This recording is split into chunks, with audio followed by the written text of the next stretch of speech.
রাসূলুল্লাহ সাল্লাল্লাহু আলাইহি ওয়াসাল্লাম। বন্ধুরা আমার, ওই গ্রামের ইমাম সাহেব এলান করেছে এই মডার্ন জানাজায় কেউ যায় না, কেউ যায় না।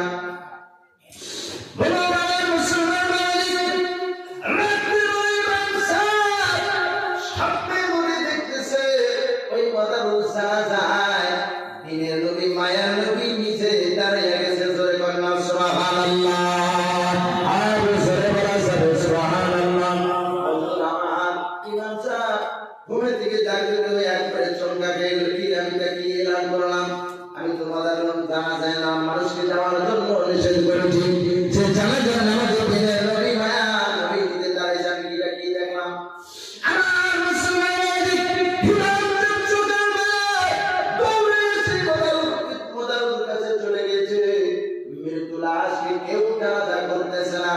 ওই মাদারুর কাছে যাইয়া দেখতে পারতেছে মাদ্রাসার ছোট একটি বাচ্চা সূরা ইয়াসিন, সূরা মুলক, সূরা ওয়াকিয়া তেলাওয়াত করতেছে আর আল্লাহর কাছে কাঁদতেছে। ইমাম তো বলতেছে, বাবারে তুমি কে, তোমার পরিচয়টা কি? আমি তো কিছুই বুঝতে পারতেছি না, কিন্তু একটি মজার মানুষ, তুমি আর তার কাছে দাঁড়াইয়া কেন কাঁদতেছো? বন্ধুরা আমার, ছোট বাচ্চা বলতেছে, আজকে কতটা দিন ধরে আমার কোরআন পড়ার ব্যবস্থা, লাইটের ব্যবস্থা ছিল না, উনি আমার ব্যবস্থা করে দিয়েছেন। সেই দুটি করে রুটির ব্যবস্থা করে দিয়েছেন। আমি এগুলো খাইয়া এক টাকা পয়সা দিয়ে কোরআন জ্ঞান মুখস্থ করতেছি। ভাই আমার হুজুর জান, শুনে রাখুন, এখন আজকে আমার এই কাকু জান পৃথিবী থেকে বিদায় নিয়েছে। আজকে আমার কোরআনের লাইটের ব্যবস্থা, আমার রুটির ব্যবস্থা কে করে দেবে?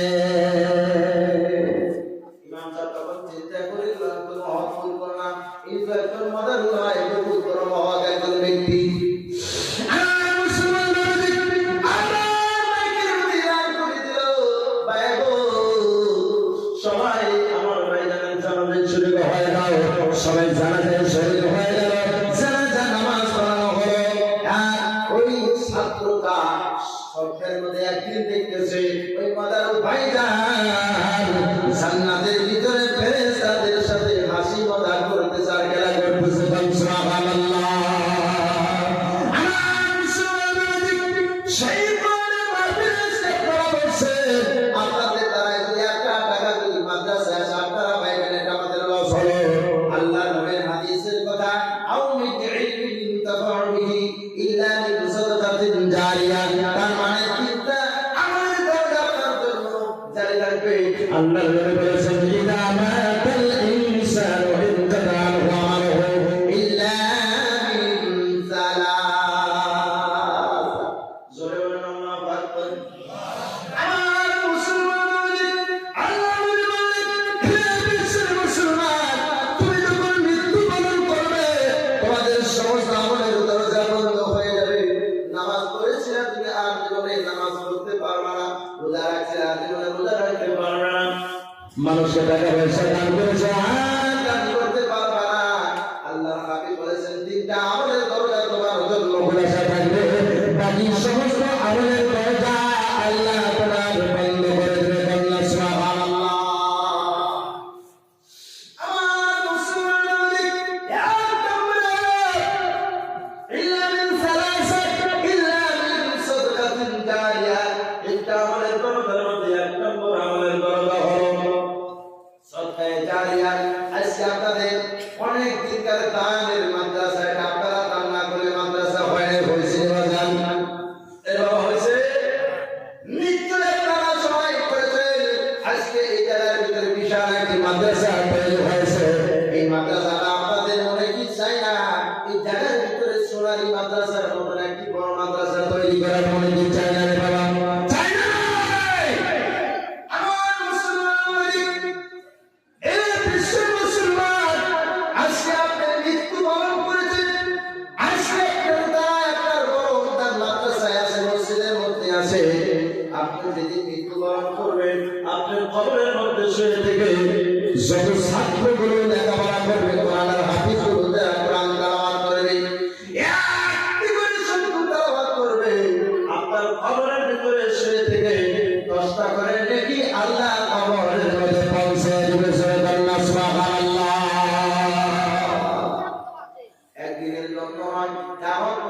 মাদ্রাসা জীবিত থাকবে, কিয়ামত পর্যন্ত তোমার কবরের মধ্যে এই সওয়াব আল্লাহ পৌঁছাতে থাকবে। এইটার নাম হলো সদকায়ে জারিয়া। সুবহানাল্লাহ।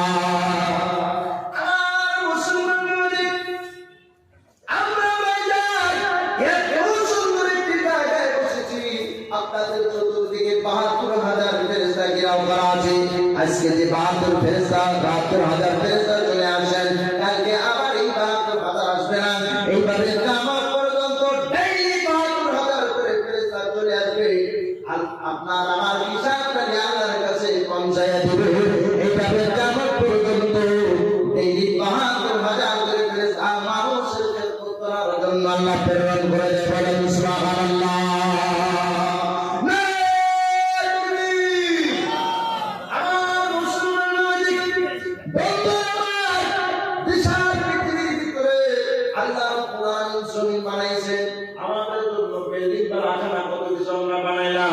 সেইদিন মৃত্যুবরণ করবেন।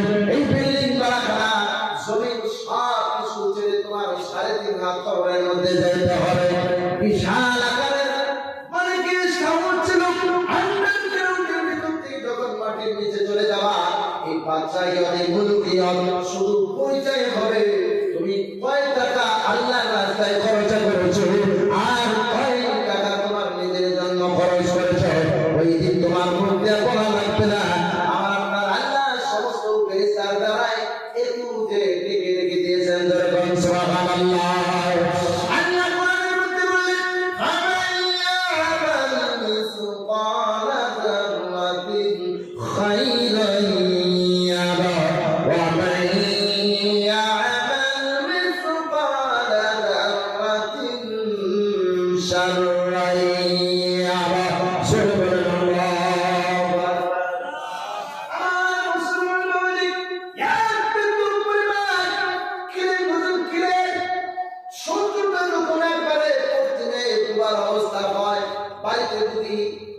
মানে বাসের হাতলার বেড়ার যদি ঘর থাকে, দেখবেন পোষা দিয়ে বেড়া যখন আলোটা ঘরের মধ্যে আসে, ওই আলোর মধ্যে কিরার মতন পুরা মানে কিরার মতন দেখা যায় না? নাই, ওটাকে বলা হয় কিরণ।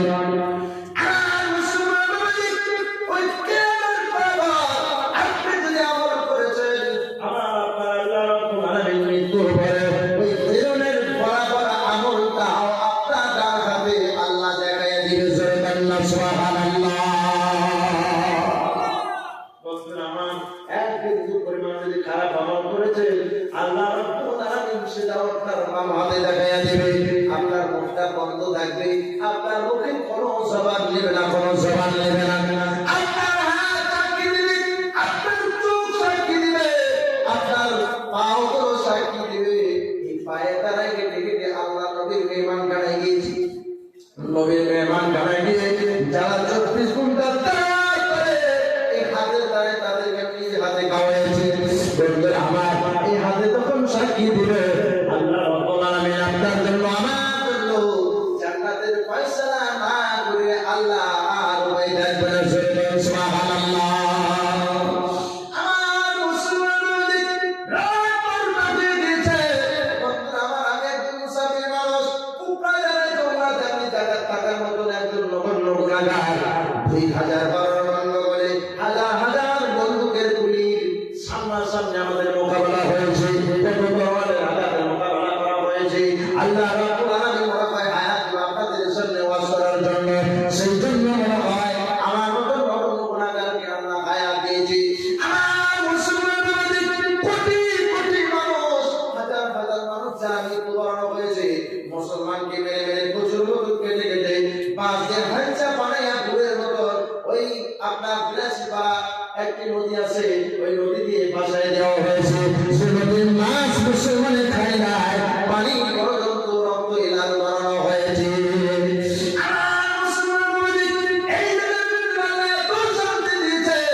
এত শান্তি দিয়েছে, কোন ধরনের অসুবিধা নাই।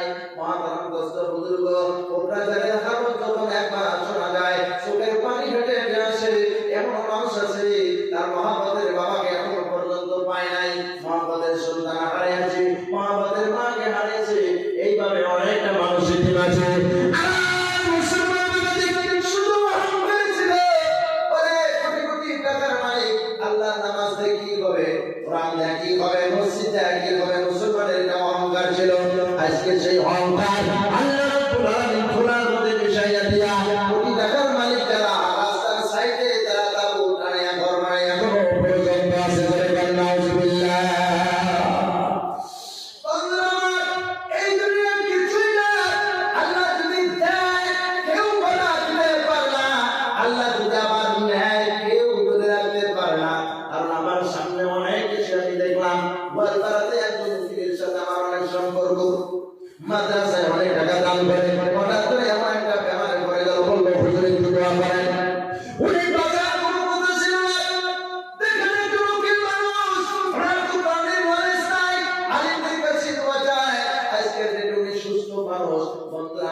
আমাদের আমার ভালো হয়ে যাবে। কিন্তু আজকে যুগের মানুষ আমার কাছে যদি পাবেন আমরা কাউ কবুল করে না, কারণ আছে না নাই? আমাদের জবান ঠিক নাই, হালাল খাই না, আমরা হারাম খাই, মদ খাই, পান খাই, ঘুষ খাই, সব কিছু আমরা আজকে মুখ দিয়ে খাইতেছি। যে মুখের মধ্যে আল্লাহ রাব্বুল আলামিন মুখটা বানাইছে, পবিত্র করিয়া আল্লাহ তোমার মুখটা বানিয়ে দিয়েছে। শুধু কোরআনটাকে পবিত্র কোরআন তুমি তেলাওয়াত করবে, সেই জন্য আল্লাহ রাব্বুল আলামিন তোমাদেরকে মায়ের গর্ভের মধ্যে মুখটা পবিত্র হিসাবে রেখে দিয়েছেন। বলেন ঠিক না?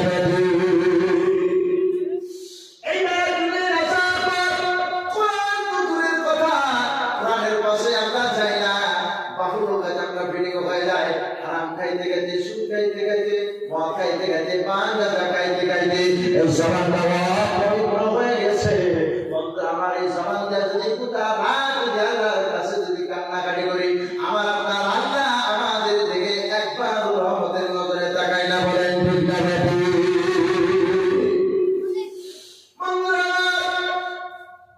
আল্লাহ নবীর জামানায় আল্লাহ নবীকে একবার কাফিররা ঘিরাও করলেন। হঠাৎ করে নবীজি আর কিছুই বুঝতে পারতেছে না, এই কাফিরের হাত থেকে কিভাবে বাঁচে। সূরা ইয়াসিনের মধ্যে একটা আয়াত আপনাদেরকে বলে যায়, আল্লাহ রাব্বুল আলামিন সূরা ইয়াসিন থেকে নিয়ে ফাআবসাইনাহুম ফাহুম লা ইউবসিরুন, এই পর্যন্ত বলে এক মুষ্টি বরফাতে নিয়ে কাফেরদের দিকে ছিটকে দিয়েছিল। গোটা ময়দানের কাফের অন্ধ হয়ে গেছিল, আল্লাহর নবী আর তালাশ করে পায়নি। সুবহানাল্লাহ, সুবহানাল্লাহ। কিন্তু আমরা পড়লে কাজ হয় না, কারণ একটাই, আমরা মানুষটাই খারাপ হয়ে গেছে। বলেন ঠিক না? আমার মুসলমান মালিক মদের দোকানে যাবেন, মুসলমানের দিন একদম গরিব মানুষ বেকারি করে যদি আমার কাছে টাকা চায়, সুদ ছাড়া আমরা টাকা দিই না। বলেন ঠিক না? যদি একটা গরিব মানুষের বিচার আসলে যায়, ঘুষ টাকা বিচার সত্য হয় না, আসলে এরকম মানুষ আছে না নাই? আপনাদের এখানে দেওয়ানি আছে না নাই? দেওয়ানি বুঝলি মানে তুমি দেওয়ানি, দেওয়ানি এর নাম বড় দেওয়ানি। আমার মুসলমান হাসন ভাই উনি একজন মাতাব্বর দেওয়ানি ছিলেন। একদিন এক মাদারু ডেইলি মদ খাইতো, মদ খাইতে খাইতে ওর জীবন শেষ। ওমরের সামনে হঠাৎ করে একদিন পড়ে গেছে। হযরত ওমরকে একজন সাহাবী বলতেছে, ভাই আমার ওই লোকটা তো ডেইলি মদ পান করে, ওকে একটু শাসন করে দেন। ওই লোকটা তো ওমরকে দেখে এতভাবে এমন ভাবে তত্তর করে কাঁদতেছে, বলে আজকে তো আমার জীবনের শেষ ফয়সালা দিবে। এই আপনি মনে মনে চিন্তা করে আল্লাহর কাছে দোয়া করতেছে, আল্লাহ হযরত ওমরের হাত থেকে যদি আজকে আমাকে বাঁচিয়ে দাও, আমি আর জীবনে মদ পান করবো না। জোরে বলেন সুবহানাল্লাহ। আমার লোকটি এই কথা যখন আল্লাহর কাছে বললেন, আল্লাহ সঙ্গে সঙ্গে কবুল করে নিলেন। এই লোকটি মদ খাইছে, তার বোতলের মধ্যে এক বোতল মদ ব্যাগের মধ্যে নিয়ে আমাদের পাশে যায়। আবার ভয় করে যে ওমর মানে আজকে লাশ ফয়সালা করে দেয়। আমার জিজ্ঞাসা করছি, ভাই তোমার ব্যাগের মধ্যে কি? ওই লোকটি বলতেছে, ভাই ওমর আমার ব্যাগের মধ্যে তো একটা টাকিনের বোতল আছে। সুবহানাল্লাহ। ওমর বলছে, দেখি তোমার বোতলটা কিসের, কাকের নাম না কিছু। বলে ওমর যখন নজর করে দেখবে ওই মদটা কাকিনে পরিণত হয়েছে। সুবহানাল্লাহ। বন্ধু আমার, ওমর আমাকে মারানোর জন্য চান্স পাইল না। দেখেন আল্লাহর কাছে সঠিক তওবা যে করে, আল্লাহ নিশ্চয় সেই তওবা কবুল করে কিনা। আমার মুসলমান মালিক, আজ আমাদের সময় আছে। কোরআনের মাহফিল থেকে আপনারা ওরাও কি করবেন না, কোরআনের মাহফিল থেকে সেখানে চলে যাবেন। আল্লাহ কোরআনের সাথে মহব্বত রাখেন, মনটাকে পবিত্র রাখেন, মদ খেয়ে না, পান খেয়ে না, ঘুষ খেয়ে না, বলে এগুলা সমস্ত দিকে বিরত থাকো। আজকে যদি তোমার মুখে আল্লাহর কাছে একবার যদি বলো আল্লাহ, আল্লাহ কবুল করে নেবে। সুবহানাল্লাহ। আমার মুসলমান মালিক অনেক লোকজন ছিল, এখন যাই হোক তারা খালি আল্লাহর বান্দা, হাতের মধ্যে চিটা থাকে, চিটাটা বাতাস উড়ে যায়। আর মেনলি দান যেটা যেটা বোঝা যায় না কোন ঠিক না বেঠিক। এখন আমরা যে কয়েকজন আছি আল্লাহর রাস্তায় মাদ্রাসার পিছনে আমাদের মেহনত দেওয়ার আশা আছে কিনা? আশা আছে না? নাই হাত উঠান। নারে তাকবীর, লিল্লাহি তাকবীর। আমার মুসলমান বাবাজি, এই যে দুইটা হাত আল্লাহ সবাইকে দিয়েছে না নাই বাবা? দিয়েছে না নাই? এই দুইটা হাত মানুষের কাছে এইভাবে কথাটা আল্লাহ নিষেধ করে দিয়েছেন। বাংলা তুমি নকুল নকুল আজকে নভেম্বর অক্টোবরের 15 তারিখ থেকে প্রোগ্রাম শুরু হয়েছে। বাজার নামার ডেইলি প্রোগ্রাম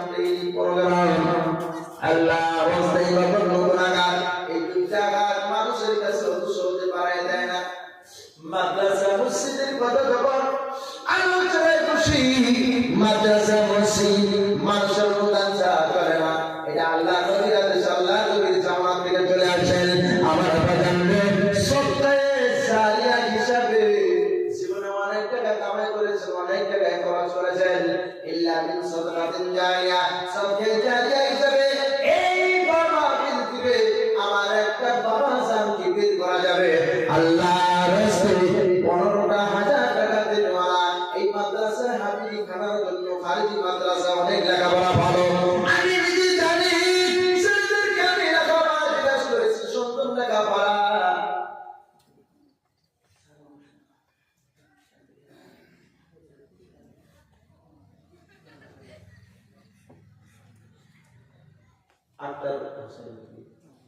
নারে তাকবীর, লিল্লাহি তাকবীর, নারে তাকবীর, আল্লাহুম্মা আমিন।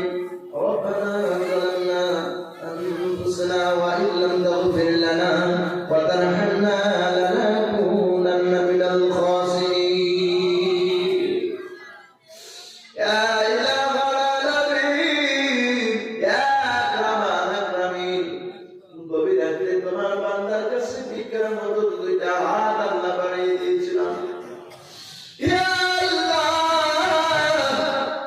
জীবনে যতদিন আল্লাহ হায়াত দিয়েছো, ইয়া আল্লাহ তোমার কোরআনের পিছনে যদি শহীদ হয়েও তাই কোরআনের মেহনত বাদ দেব না আল্লাহ। রব্বুল আলামিন, আমার আক্তার হুসাইন মাস্টার ভাইজান 15,000 টাকা আল্লাহ তোমার নবীর ঘরে দান করেছে। আয় আল্লাহ তাআলা, আমার ভাইজানের দানটা আল্লাহ তুমি কবুল মঞ্জুর করে নাও। ইয়া রাব্বাল আলামিন, ছেলে সন্তানকে তুমি নেককার বানিয়ে দাও। আয় আল্লাহ, বাবা মা যদি মৃত্যুবরণ করেছে, বাবা মার কবরখানা তুমি জান্নাতের বাগান বানিয়ে দাও। ইয়া আল্লাহ, এই মাহফিলে অনেক ভাইজান আছে, অনেক বাবাজান আছেন যাদের মা নাই, মহব্বতের বাবা কবরে আছে। আয় আল্লাহ তাআলা, আমার প্রত্যেকটা ভাইজানের মা বাবার কবর